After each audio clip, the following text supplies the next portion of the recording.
Audio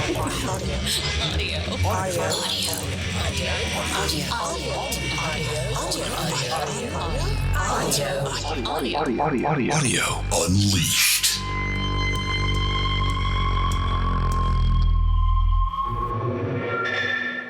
Yeah. I mean, I hope we say lots of things that are interesting. But anyway, okay, we are recording, sir. Good. I'm excited. Okay. Well, you need to sound a little more excited than that if you're going to make me believe you. I'm PR guy at press conference excited. Like, yeah, we're very excited about this. Nobody who's ever said the words "we're very excited" is actually excited. No. There's a paradox in there that we just need to name in the event that somebody hasn't already named it. You're right. I never thought about that, but you're right. So anyway, let's make a podcast, buddy. What are we talking about this week? Hazardous substances. Tell me more. Well, the headline from The Guardian and innumerable other media outlets is hazardous substances found in all headphones tested by Tox-Free Project. This got picked up by lots of media. You know, if we were like one of those media podcasts, you know, on the media or whatever, this would probably be good for that because we kind of are. We're just a very, very limited, subgenre of media. Yeah. We're niche, man. Yeah. So anyway, this report done by, scientifical kind of people found that there are indeed hazardous substances found in all headphones. However, most of these media reports basically made it be like, you wear your Sony 7506s, you're going to get cancer. Yeah. And the actual report, although actually even in the report itself, the sort of summary up front was fairly inflammatory, and it kind of gave you that impression. But if you read deeper into the report, you maybe got a different perspective, and we will talk about that because I had to go as soon as I saw that. I'm just like, no way. I mean, look at all the stuff on my desk. I mean, almost all the stuff on my desk is probably, hazardous substances. If I chew on, say, this Audio-Technica microphone or this Scotia SPL meter or a Bic pen or whatever, or my phone, it's like, anyway. Yeah. We'll talk. Let's do it. And after that, we're going to talk about what? I thought I had done so well, buddy.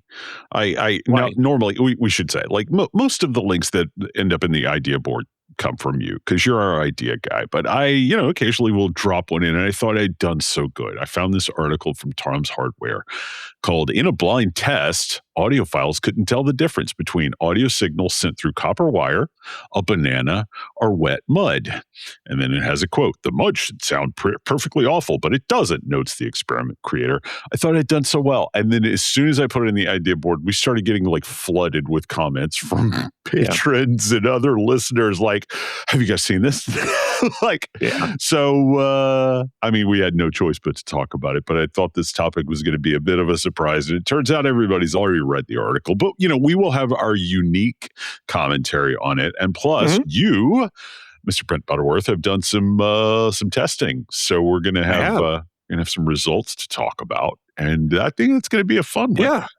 We will do a deeper dive than anybody else, except for the original poster on, what was it, Reddit or something? I don't know. The DIY forum, DIY audio. DIY forum. Yeah. I mean, obviously he had the deepest take on it, but we're going to have our own take and kind of examine this and talk about the technical aspects of it. Yeah. Cool. What do you want to talk about after that? In our, idea board here, I headlined it, "Who the hell buys this stupid crap?" Installment 742. And it was just, I kept getting bombarded. Like, I don't know where, like, I think it's in my Yahoo email or something.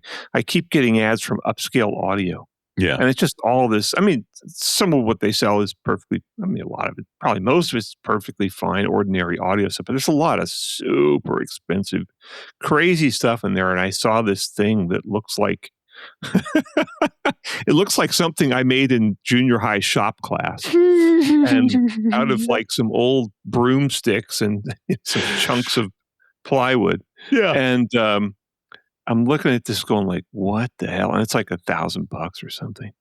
In patented Audio Unleashed fashion, I did a deep dive. And, of course, I found a review of it. Oh, yeah. And of course, the review was glowing. Oh. So, but I thought like, oh, let's talk about this because it's more of the stuff that, this is one of the big things that I personally think is, I don't know. Is it stupid? Is it scammy? Well, I think it's just probably stupid. Because, it's one of these things that claims to skirt the laws. Well, it doesn't claim to skirt the laws of physics. It is done with apparently no understanding of the laws of physics. Yeah, that's a good way to put it. But also with a exceptionally poor and shallow grasp of the laws of nature as well. In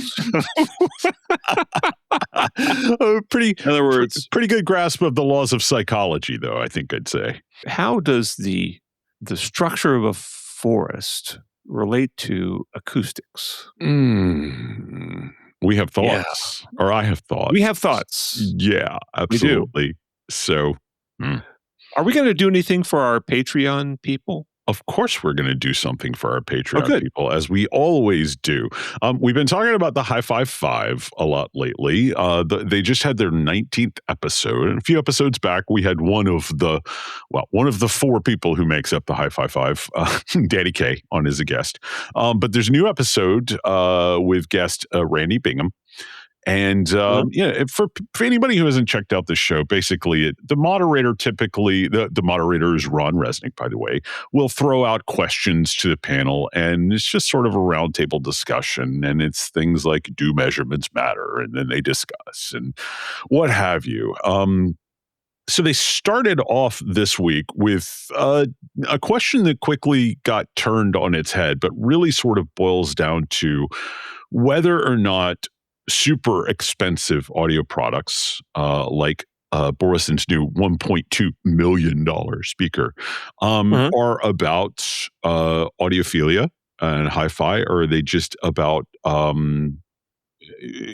status and culture, as I think the way you and I would put it, because we've read W. David Marks. But for them, it's just about, is this just extravagant, wealth and excess, or does this have anything to do with audio reproduction? And it was a very interesting conversation overall. So you and I are going to dig into it and talk about what we agree with, what we don't agree with, and go from there. Yeah, I was surprised at some of their responses. I was really surprised. Me too. All right. Well, let's talk about whether or not your headphones are giving you cancer or not, buddy. Oh, yeah. So I'm wearing them right now. Yeah, me too. I can feel the cancer like crawling into my head. Yeah. That's just my general sense of despair. Yeah. But anyway, this report, I mean, this thing just went around so fast. Mm-hmm. So as soon as I saw this, I'm just like, no. Wait a minute. Okay. Just like I was kind of saying in the intro, but lots of stuff has hazardous substances. You don't go around just eating everything in your house, right? Yeah. And headphones are another thing in your house, and they do contact your skin. But I'm thinking like, wait a minute. Okay. Of all the parts of your headphone that contact your skin, the ear pads are 95% of it, probably, maybe the headband. Yeah. But there's all sorts of different ear pads. Yeah. And, there's different materials they're made of. Companies like Deconi sell lots of different kinds of ear pads. Yeah. I'm kind of like, well, but what? And also, wait a minute, there's also silicone tips for in-ears. Are they talking about those as well? Yeah. And so what chemicals are we talking about here specifically, buddy? Because the headline from The Guardian is hazardous substances found in all headphones tested by Tox Free Project. But what chemicals are they specifically talking about? Well, they are endocrine disrupting, Mm-hmm. and they are. I'm trying to find them right here. Do you happen? You're the science guy here. BPA and BPS are the big ones. And BPA is that's a big. I don't know bisphenol A. I guess that's how you pronounce it. Yeah. So a lot of discussion about that, and these synthetic chemicals that are used to stiffen plastic and everything like that. And there's been a lot of discussion about the feminization of males, early onset puberty in females, and cancer risk and things like that. But what it boils down to is researchers bought 81 pairs of in-ear and over-ear headphones on the market in Czech Republic, Slovakia, Hungary, Slovenia, Austria, or from online retailers like Shane and Temu, and took them for laboratory analysis, testing for a range of harmful chemicals. And then they did a report. And so what we're reacting to here is mostly sort of the mainstream media reporting of that report. Right. It's the reporting that's really the problem, not so much the report. Yeah. And the reporting really is a problem. Yeah. Just that first question I asked, it's like, wait a minute. It's the ear pads is what's touching you, or in the case of the in-ear headphones, the tips, right? Yeah. That's almost the entirety of your contact. And is it really so bad? And plus, a lot of us have been wearing headphones for like forever. And are we encountering problems? Well, I mean, maybe we are, but can you provide a direct link between those problems and these chemicals in these headphones? So, I thought Lauren Dragon put it best. I originally came across the report about this report in Futurism, and their headline was pretty much even more sensational. It was every single headphone that researchers tested contained horrifying chemicals. These chemicals are not just additives. They may be migrating from headphones into our body. And that's a quote. So, anytime there's anything headphone related, and I just don't have the spoons to dig into it, I sent it to Lauren, and I was like, hey, talk to me about this. I thought her response was characteristically Lauren Dragon, by the way, headphone expert at Wirecutter, our colleague and dear friend. For any of you who don't know who we mean when we say Lauren. Anyway, her response was great. She says, "Are people eating their headphones?" Yes, she says. "It's a good idea to reduce your overall ingestion of these chemicals, and it's certainly good to reduce single-use plastics, etc. But dermal route seems unlikely unless you blend up the headphones in a cream and wear them as a mask at night." I thought that was a really great point. Yeah. It's just it's like, it's like your car has toxic stuff too. Do you go take a bite out of your car? I mean, anyway, but so I go down into the report, and you got to really dig deep into this report to start to uncover this, because the report's a little inflammatory too. They're saying, the individual consumer has limited power to choose a safe product. Consumer protection is a systemic problem that cannot be solved by individual choice. It must be addressed at the institutional level. Ooh, guys, it just sounds like we're in danger here. We got to do something. But then if you go like really deep into it, it says parts touching the skin, components in direct contact with ears show notably better performance, with a clear majority rated green, which means safe. Yeah. This reflects manufacturers' increasing attention to materials that contact the skin directly. Parts not touching the skin show significantly worse results, with a substantial proportion rated red, signaling less regulatory and commercial scrutiny. Well, so what's the problem?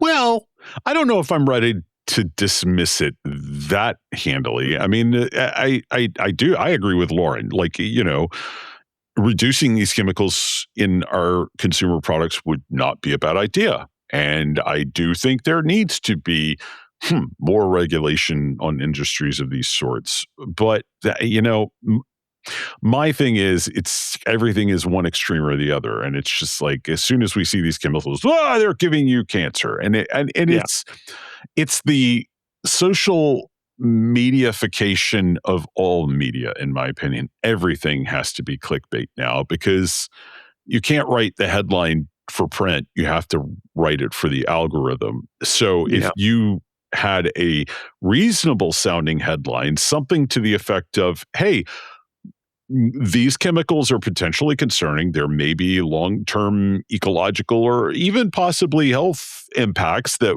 we need to study more, and we think there needs to be regulation. Well, nobody would click on that, Right. But if you're like, your headphones are giving you brain rot, then you're going to click on it. So I would say let's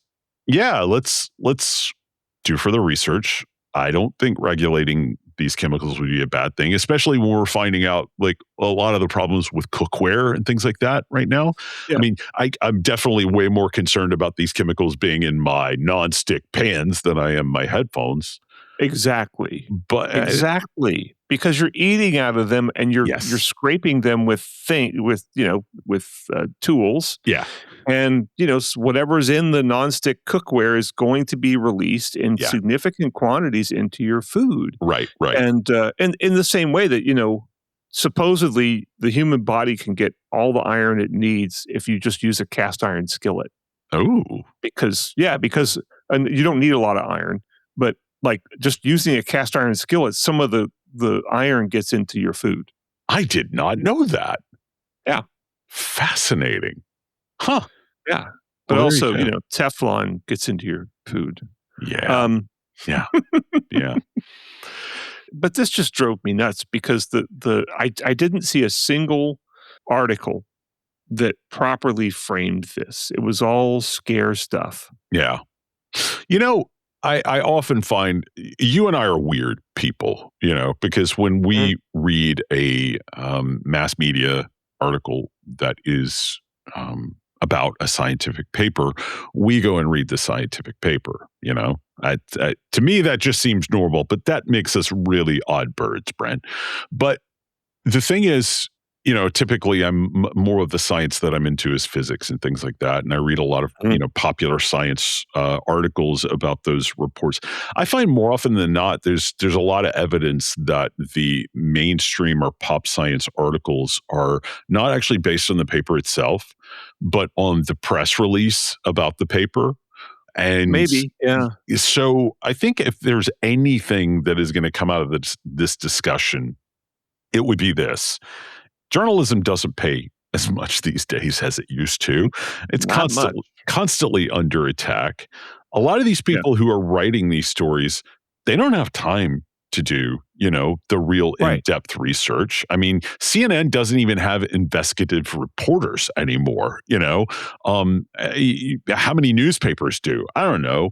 So I'm not dogpiling on the reporters in this case. I'm saying the realities of the way the media landscape works these days means that they probably don't have time to go read the original white paper, which you and I are going to do just because we're curious and it's fun, right? But if you've got to crank this article out and get on your next article, you're not going to go read every word of the original paper. So when you read a study, or when you read a headline like this and you read a mainstream media article like this, you'll go read the paper. Actually, just to hunt it down, you could probably find a PDF about it. And if it's in a journal with a paywall, email the authors. They'll probably just email you a PDF because they don't get any money from whatever the journal's charging for it. Go read the original research. Instead of reacting to, the mention of phthalates, which a lot people, they say P. I think the ph is silent. They're going to get scared. Yeah, the ph is silent. Just phthalates? Okay. Phthalates, yeah. You see a word that starts with 4 consonants, and you're going to freak out.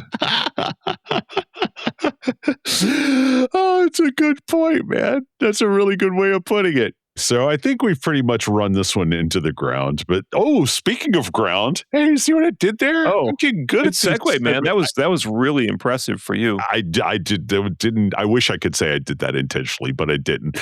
But anyway, speaking of ground, let's go talk about wet mud after a break and a drink of water. You want to? Yeah, definitely. All right, we'll be right back, y'all.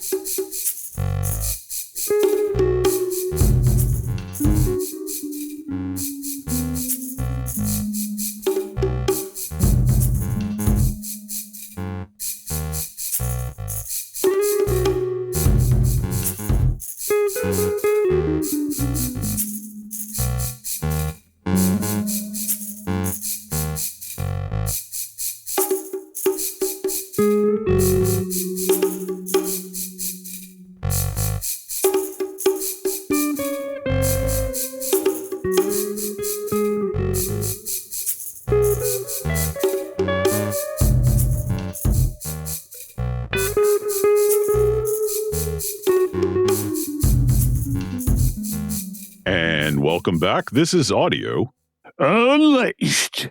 Nice. This time around, we're talking about bananas and wet mud. And if you're wondering what that has to do with audio, you didn't listen to the introduction, did you? This topic comes from Tom's Hardware, which is reporting on a post from the DIY Audio Forum. But Tom's Hardware's headline is, in a blind test, audiophiles couldn't tell the difference between an audio signal sent through copper wire, a banana, or wet mud. The mud should sound perfectly awful, but it doesn't, noted the experiment creator. It's kind of crazy, man. I mean, it's like they jumped right to the point here. You would expect a little bit of a clickbait. I don't know. Maybe this is the ultimate. Maybe just telling you what the article about is the new clickbait. But I would have expected some teasing, like, could audiophiles hear the difference between high-end audio cable and a banana? You know, something like that. But yeah, that's what I would have done. They jumped straight to it. So this originally comes from DIY Audio from a poster named Pano. And they say the idea of this blind test is that the same audio signals were run through copper wire, then through mud, and then through bananas and recorded. You get to listen to the files and figure out what differences you hear. It's good fun for all, and you might be surprised how each different material sounds. Have a listen, make your notes, let us know what you hear. Do not post your results here because spoilers, and send me a direct message with your finding. And then there was a Google folder with FLAC files, and then for people who couldn't deal with FLAC, the exact same files in WAV format. But I got to say, bud, I would like to see a larger sample size because I think they had 43 guesses here. But in the end, putting the numbers in a spreadsheet, out of those 43 guesses, only 13.95% of them were correct in identifying which was the original, which was sent through copper wire and redigitized, which was sent through banana, and which was sent through mud. It did some statistical analysis, and the p-value on this was, let's see, 0.06. So very nearly 0.05, which is, you know, typically considered to be like, if you can get a p-value of 0.05, you're like, yeah, there's no way this is random. But come on, there's a 94% chance that these results were not an accident. So that's pretty statistically significant, even with the small sample size. I saw this and I was kind of like, I don't know if I should have expected this or not. And so what I did is I took my handy voltometer and I measured. I bought a banana. The first time I've ever bought a banana because I don't like bananas. Weird. And I've only tried one once in my life, and I was kind of like, "That's it," because they smell a lot, but they don't have any flavor. Like fried plantains are great, like a Cuban food. But anyway, I'm digressing. What are your thoughts on banana pudding, though? Just disgusting.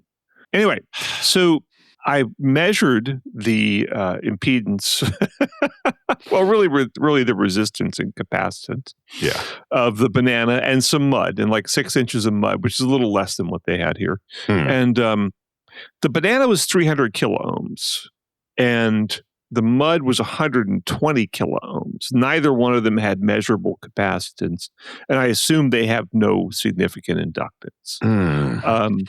You know, to get inductance, you'd need like a coil of wire, and there's nothing like that in these things. I actually tested. I licked my fingers and grabbed the two leads of the voltometer, and my body, through my arms and through my chest and everything was 180K.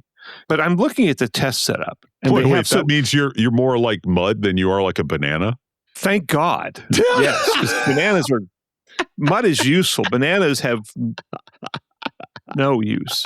But anyway, I looked at the test setup and I was kind of like, oh, okay. Because what they kind of did was, for the most part, they just increased the input impedance, and they used an M-Audio USB interface here to do the recordings, okay? Yeah. And so I don't know what the input impedance of it is. I actually own an M-Audio, not that one, but similar. I should probably know, but let's say the input impedance is probably 100 kilo ohms. Considering that they're plugging, guitars into it and stuff like that. Yeah. So, you're going from 100 kiloohms to 300 kiloohms or 200, 20 kiloohms or whatever, which is not that big of a deal. It's a little bit different because they do have about 2 feet of wire between the mud or the banana and the USB interface. And, the resistance, the series resistance could interact with the capacitance of the cable to have a filter effect, right? Except it's only 2 feet long, and I could do the math and figure it out. It's 1/2 pi RC, but I'm too lazy. It's not. I don't know what the capacitance of their cable is here, but it's the the capacitance of cable, if I remember correctly, is a couple of picofarads per foot. It's really negligible in most cases, except for really weird cables like those old Gertz cables that had like 2, big flat pieces of copper sandwiched together. I'm not familiar. They were capacitive, and you had to put a little Zabel filter on the amp. So the or at the terminals, they were speaker cables, right? And so so imagine 2 pieces of flat copper sandwiched together with some plastic between them, an insulator, or what do they call it, a dielectric. In between them, it's a capacitor. If you unroll a capacitor, it looks kind of like that. And what was the alibi for that? Like, why? I really can't remember. Maybe it's to kill RF. Supposedly RF is a problem. And we've been through that. And, straight wire is the same thing. It's, was it straight wire? I can't remember. Straight wire, I think, had, they had, instead of having a center conductor and a shield, they had basically 2 shields. So you had 2 big flat surfaces separated by a dielectric, which is a capacitor. And anyway, with this Gertz cable, you had to put a little Zabel network on your amp, 2 resistors and a capacitor, and a resistor on each side. And, all it did was basically filter out high frequencies, basically short out high frequencies to where you wouldn't get an oscillation caused by the capacitance. Okay. So I don't think that kind of cable is sold anymore. I got some in to review like literally 30 years ago. Yeah. And I was just kind of like, what's the point of this? And, there's no point. Anyway, so getting back to the mud and the banana. So basically all this is doing is more or less all it's doing is just increasing your input impedance, which should not have an effect on the sound. It changes your gain, right? So you have to do a level match on it. But other than that, it should not affect the sound. And then since there's no capacitance or inductance. By the way, Panel also did some testing and measured using ripe and green bananas. In terms of audibility, he could. There was no difference, but the green bananas measured at 5.1 kiloohms. Oh, really? Yes. So, yeah, a lot lower. There's a difference. Well, it's better. Yeah. Yeah. So I had a ripe one, and it was, like I said, it was 300K. I'm surprised it was that much, but so basically, so with speakers, this would make a difference because you've got a output impedance of your amp, a tiny fraction of an ohm if it's a solid state amp, and then your speaker's 4 or 8 ohms, and so putting a 300K resistor in the middle of there, or even a 5K resistor, would obviously have a problem. And actually, it would probably it might, depending on how loud you have it cranked, it could set the banana on fire. Yeah.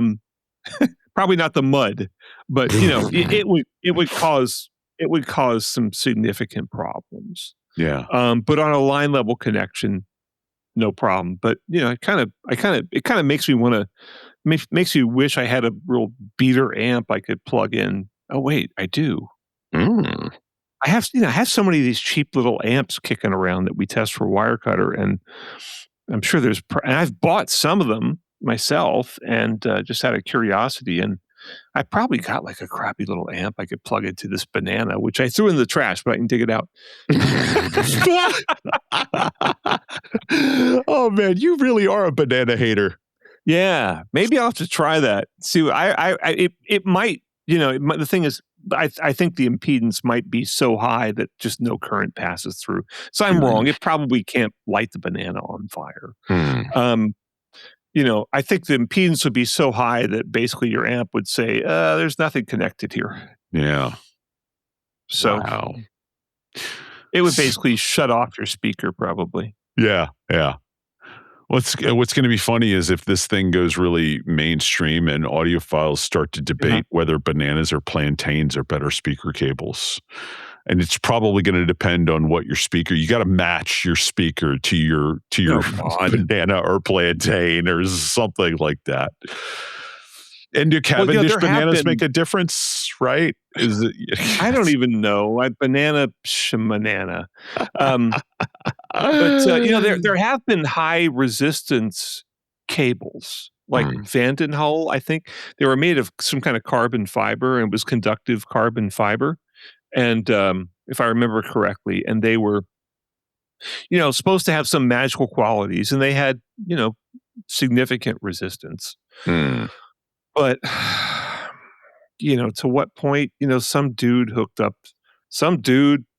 I'm assuming, said, carbon, that would be good. I should do that. And of course, plugged it in and was like, oh, it's so much better. Oh my God. More inner detail, better microdynamics, whatever. And that's the way these products basically get developed. As far as I can tell, it's like, what else do you think they're doing? They're not. I mean, they might be measuring them, but what conclusion do they draw from the measurements? Well, nothing. Yeah. And because any just decent cheap cable measures just fine. Yeah. And then they have to listen to it, and of course. You want to think that your brilliant idea is a revolution in audio reproduction, or a revolution in or something you can write about in an ad that will allow you to sell cable that doesn't really do anything for $500 a foot or whatever. We should start a trend that like you have to match your conductor to the music you're listening to. So like if you're listening to the Velvet Underground, you have to use a banana. And if you're listening to Primus, you have to use the mud, so you really get the original artist's intent, because obviously they were putting subliminal messages about what type of conductor their music sounded best through. That's no dumber than a lot of high-end audio stuff, including something we're going to be talking about later on. I know. That's so It really sad. is no dumber. It is no dumber. Yeah. It's like you made that up. You were trying to be dumb. I think you were trying, right? It was the audio equivalent of Poe's Law. Yeah. I don't know what that is. Oh, Poe's Law is basically it just without, if you don't include like a winky face or a winky emoji, you cannot tell the difference between someone parodying sincerely held ridiculous beliefs and someone who actually holds those ridiculous beliefs. Okay. Now I understand. Yeah. Yeah, because you've said that many times in conversation to me over the years, and I've just been like, whatever.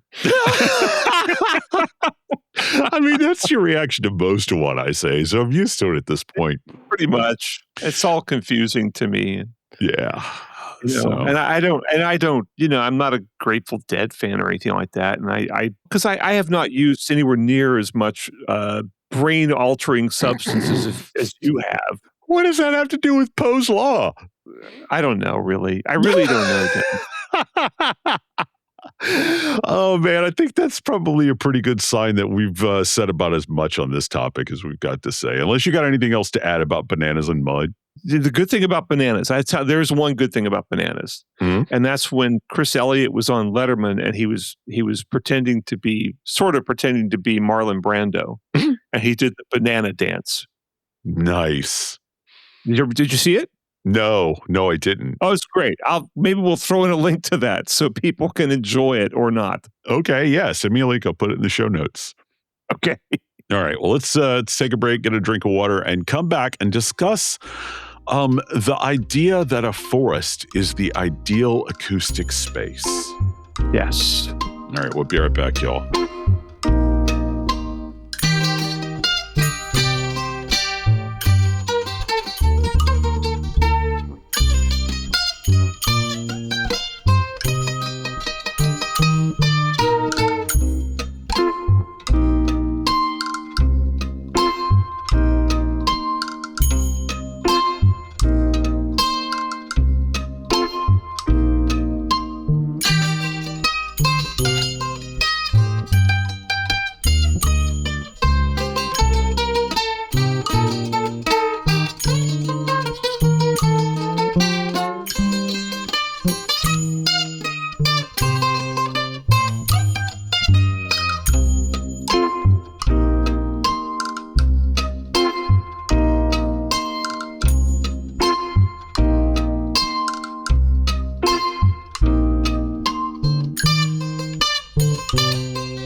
we're back. This is Audio Unleashed.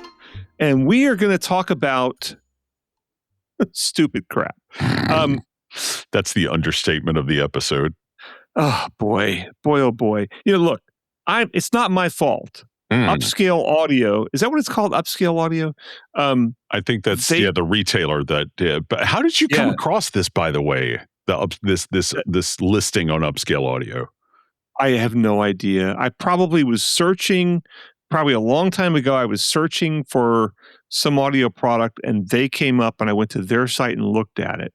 Or I don't know how this web ad stuff works, but somehow I keep seeing their ads, probably on my Yahoo Mail account. And I can't think of where else maybe I see it on Facebook. I don't know, but I see these ads and it's always like, a $50,000 phono pre from Phase-Mation. I'm kind of like, I gotta look and see what this thing is. And incidentally, it's a 6 chassis phono pre. But why? So, well, because it's got the phono pre, it's got a separate, so dual mono phono pre, dual mono step up transformers, dual mono power supply. Okay. So anyway, but I'm just looking at this stuff, and so much of the stuff that they advertise is just this crazy stuff that's really expensive. And so I saw this thing that really looked like a bunch of, just dowels and a couple of pieces of wood joined together. It's like, I think it was like $1,000 or something. It looks like a really ineffective drying rack. Like you would hang laundry on it to dry, but there's like too tightly spaced to really get towels on it or something. So your description in the intro of like a bad wood shop project in high school is, in my opinion, perfect. Yeah, and it's about it's 26 inches, and they make a variety of these things. It's 26 inches wide, 11.8 inches high, and 4.3 inches deep. And it basically is a bunch of dowels of slightly varying sizes. Pounded, and with these 2 flat chunks of wood with holes drilled in them. And the idea is supposedly that, as we were saying, a forest is somehow the ideal acoustical environment.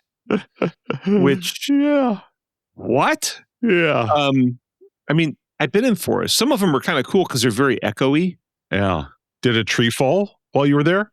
No, I've never seen a tree fall. Okay. Except when it was being cut down. So I'm looking at this thing going like, this is just crazy. Who would $1,000 for this thing?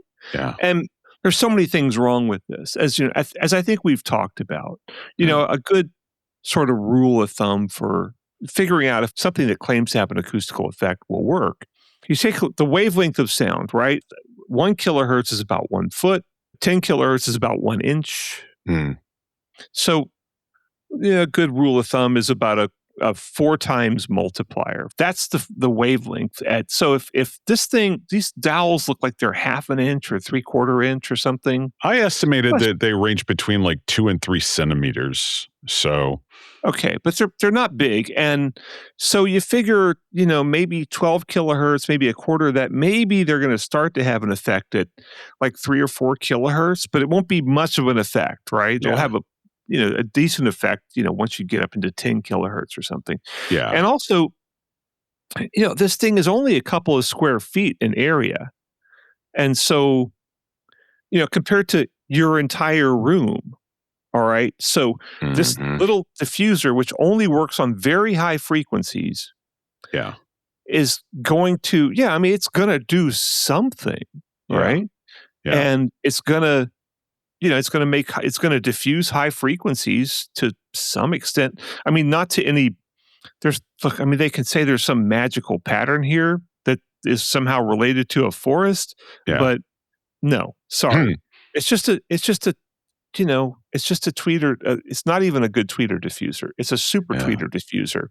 Yeah, And I can't do that thing that you and Sean Olive and Tony Grimani do, where you're like, oh, this frequency, this is this wavelength. So I have to use Omni Calculator for that. But when we were sort of looking at this, I did these back of the napkin things, and I figured these dowels are between 2 and 3 centimeters. So you're looking at the frequencies that are really affected, and I figure they're between 11,000 hertz and 17,000 hertz. Okay, 17,000. but that's the wavelength of sound that correlates to the diameter, right? And I can't. Okay, so I can't even hear 17,000 hertz. So it's like, but cut those frequencies. Divide them by roughly 4. Okay, and that's what I use as the guideline for.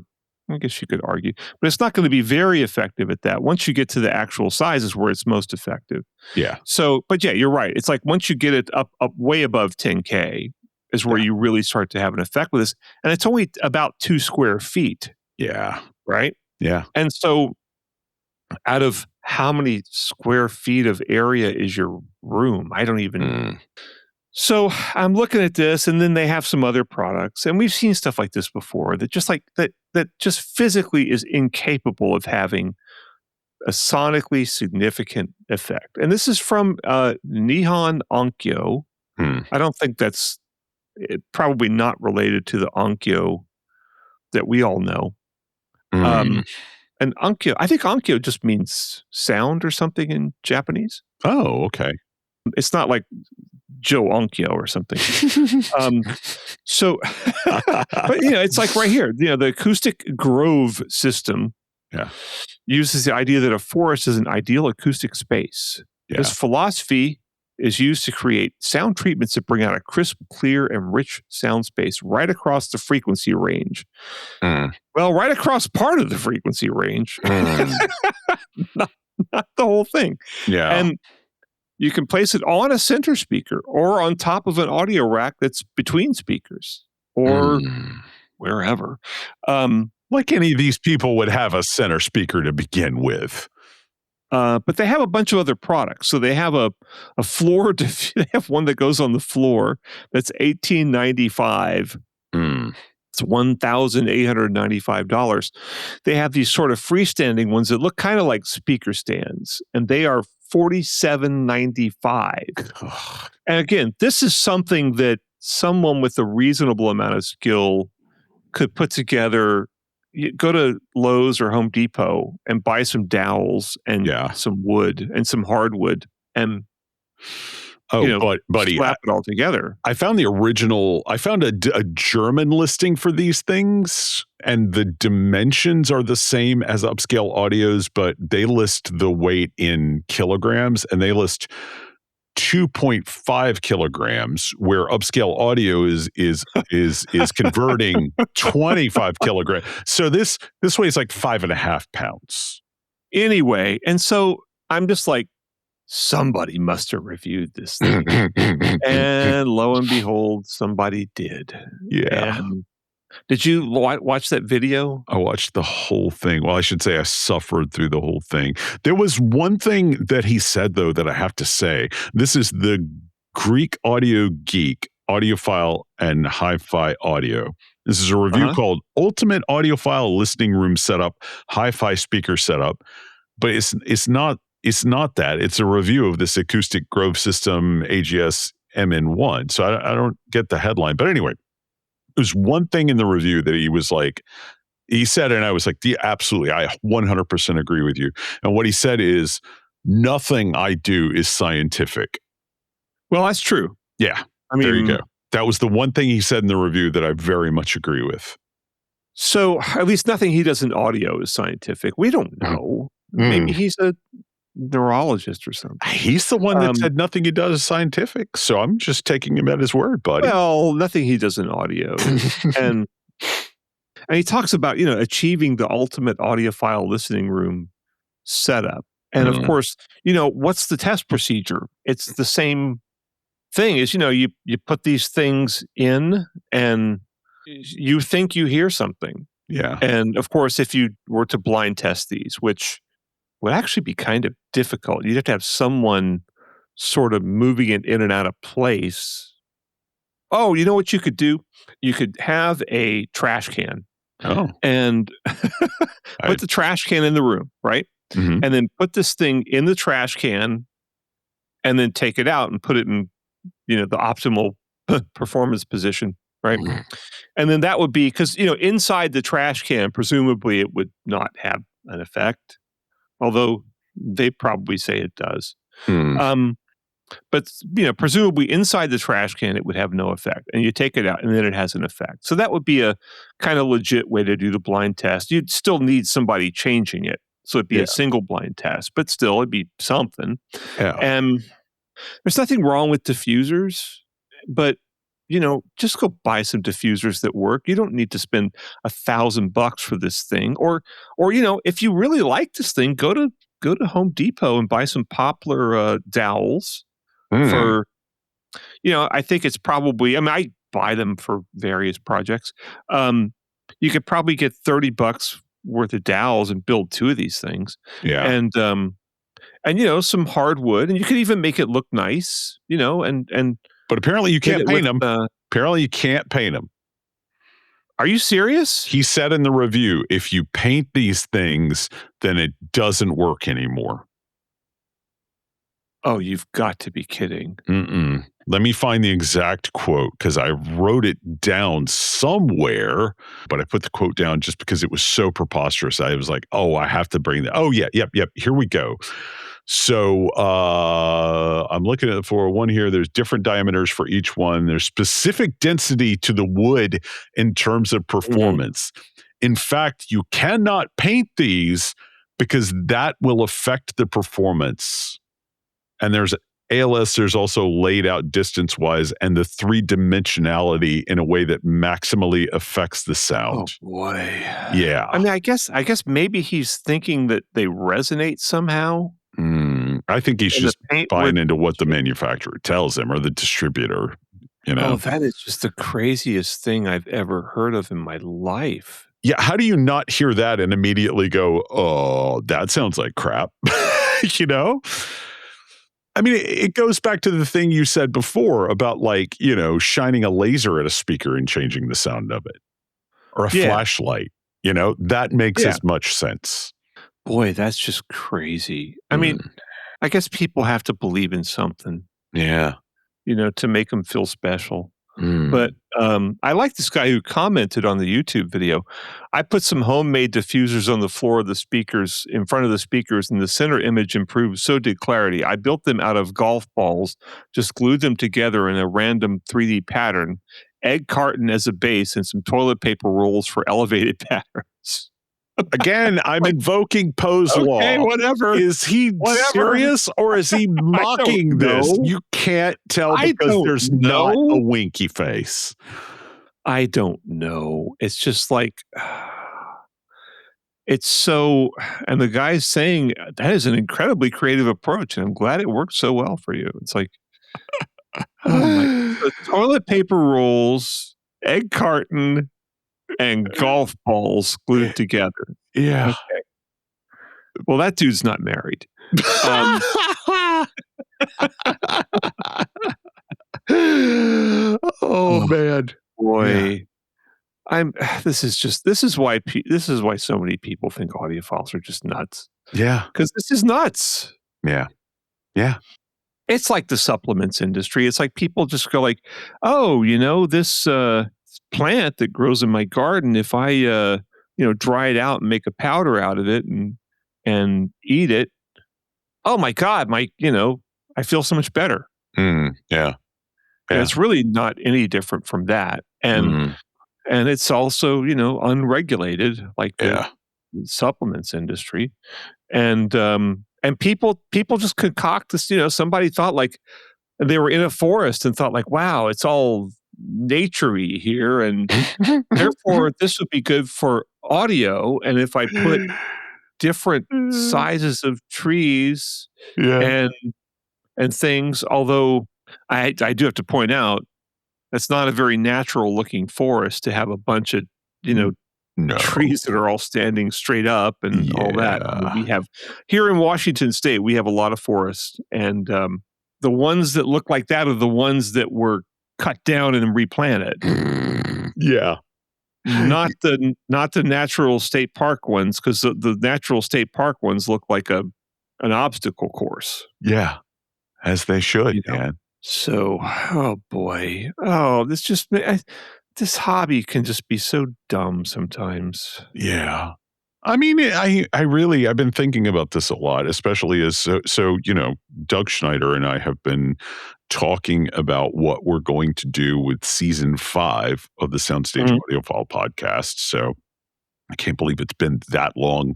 I can't believe it's been that long since you and I handed over the reins to Jordan. But one of the things that we're talking about is the future of hi-fi. What is the future of the hi-fi industry, especially as baby boomers start to age out? And one of the things that I've been contributing to the conversation is that, look, younger people are just way more skeptical in so many ways. And a lot of it has to do with the fact that they, don't suffer from lead poisoning. But there's an incredible lack of skepticism in the audiophile hobby as it currently exists. And I really think, I don't know how I'd test this, but I really think it just boils down to sound is such an emotional trigger for people. You and I were talking before we started rolling about the fact that I got some of our friend Michael Gaughan's records recently. His ex-wife is cleaning out his apartment and sending me some of his stuff. And I was listening to a song that he and I, used to talk about a lot and loved, and just listening to that song on his record, right? Really just sort of overwhelmed me emotionally. And when you're overwhelmed emotionally, you're not thinking critically, and God, that record sounded beautiful to me. It really, truly did sound beautiful. Now, if I put my CD of the same album in and compared it to the vinyl, would the CD sound better? Probably. Certainly be less surface noise, But in that moment, my emotions kicked in hard, and it was just one of the most beautiful sounding experiences I've had in a long, long time.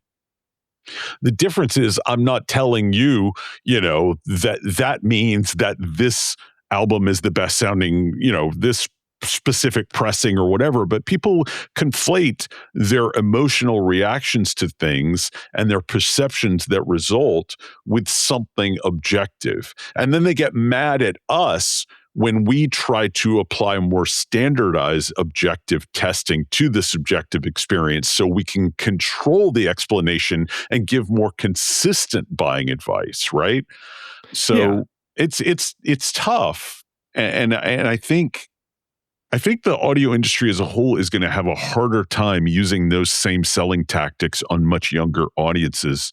I totally agree. Older audiences aren't around anymore. I totally agree. Yeah. Yeah. I mean, I kind of hope so. Yeah. Especially, so much, people are, I look at, I'm going to probably buy a set of speakers because I'm retiring and I need something, and my house is full of wire cutter crap I got to send back. But I'm thinking, like, I'm going to get a set of power speakers. Yeah. And like any younger person would be like, yeah, of course, why do I want to fool with like a separate amp and cables and all this junk when I can just go buy the Kef whatever thing for $800 or ELAC, or lots of people everybody makes these now. Yeah. And I can spend $200, or I can spend $1,000 or $2,000 or $20,000 or whatever, and get a set of powered speakers that does everything I want it to do. And those powered speakers, there aren't too many of those powered speakers that are like from Whack Job Acoustics or something. It's a woofer and a tweeter. Yeah. And if they're active speakers, it's a line level crossover that's probably pretty smart. Yeah. And so just but they don't have VU meters in them, man. Product. I mean, it's no reason they couldn't. Well, that's a good point. But I mean, I really say that I was half joking, but the reason I brought it up is there's also, we have emotional attachments to form factors. I grew up in an era where there were, big console stereos. And those things are crap. They're objectively crap. But I was walking the other day and passed by an estate sale, and I'm like, yeah, I like to dig through dead people's crap. Let me go in. And they had an old Zenith console stereo system with the prop up hood and the record player and the tuner and all of that, and there was just an immediate nostalgia for me. I wanted this thing. I don't have anywhere to put it, and I know if I got it home it would sound like crap, but since I grew up sitting on my mama's knee listening to Elvis records on a console stereo that looked remarkably similar to that, I have a Pavlovian reaction to that thing. And so I think a lot of the choice of gear for me is, performance is a big part of it, and is especially a big part of it when I'm recommending gear for people. But when I'm selecting gear for me, as much as I advocate for active powered speakers and such, I don't know if that would be my end game system. Not for the performance reasons, but just for aesthetic reasons. I like looking at boxes with VU meters. I like big volume knobs, big chunky volume knobs that, push back a little when you turn them and things like that. You don't see a lot of those big, chunky, pointless volume knobs on active speakers. So those things matter to me. That's fine. Yeah. That's totally okay. Yeah. You want to wrap this up? And Let's do some credits, buddy. Let's do some credits. And we got patrons to keep happy. So we do. You want to say it or you want me to say it? You say it. This is a Butterburger production. That means you and I made it, buddy. Yeah, and the music. Are you going to give me those new beats? I am. I'm gonna extend out the sort of concept that I'd given you by about half a minute, 45 seconds, something like that. So I'll get that to you. I'll get that to you tomorrow. So we'll have time to get some new tunes. So we'll do one new one and one old one. Maybe one new Butterburger house band tune and one older Brent Butterworth solo number. How about that? Oh wow, cool. Although you're editing and mixing and mastering and all of this, so you get to pick the music. I'll do whatever I want. Yeah, okay. I'm telling you your business. I'll cover an Eagles tune. I quit.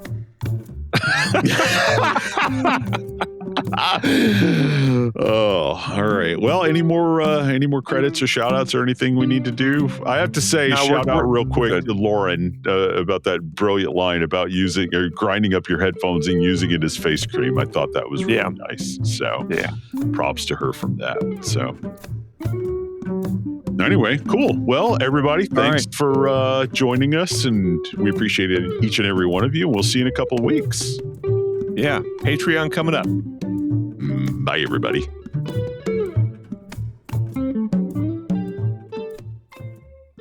Hey, thanks for sticking around to the end. If you liked what you heard and wish there'd been a little bit more of it, we got some good news for you. Indeed, we do. If you check out patreon.com/Audio Unleashed, all one word, you can get new episodes a little earlier than everybody else. And sometimes it's like a day or two early. Sometimes it's nearly a week. We never really know until we start editing. But the big plus is that you get extended cuts of every episode. And usually that's going to mean a whole extra segment that's about maybe a geekier topic or something that's a little more personal to us or something that's just going to really appeal to the hardcore Audio Unleashed listener. Yeah, what it boils down to is if you're somebody who would support Audio Unleashed on Patreon, we're going to make sure the bonuses to every episode are really aimed straight at your interests. Yeah. And so if you want to hear these segments, you can subscribe to our Patreon for $3 a month, which is less than I spend every single day on my cup of coffee when I go to Starbucks to write my boring articles. Yeah. One more time with that URL, that's patreon.com/Audio Unleashed. Or Audio Unleashed. Yeah. Thanks. Thanks, everybody.